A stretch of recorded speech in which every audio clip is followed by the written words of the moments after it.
Okay, here's a video of me replacing the alternator pulley on a 2019 Volvo XC60 R-Design, the 2.0.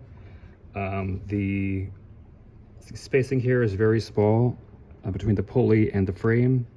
I'm doing this without pulling the alternator out, which saves a bunch of time theoretically.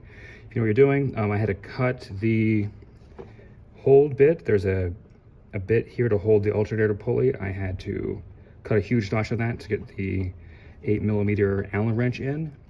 And then I have a 17mm wrench that I tied with a strap down here, which is braced by an extension into the frame, a little hole in the frame, and that's used as a brace, and then you just use the pulley to loosen.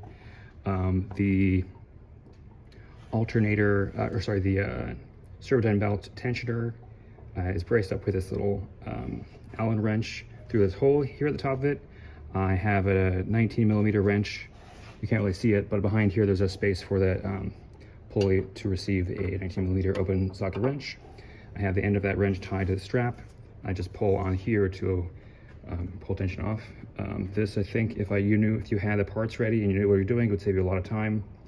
But you need to cut a lot of the pulley holder tool to allow for the alternator to fit in there.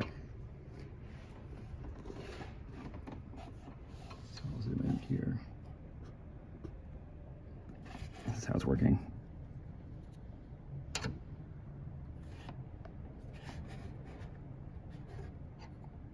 Again, that's a 17mm box wrench on the bottom end of this, which is braced into the frame by this extension here, the shiny thing.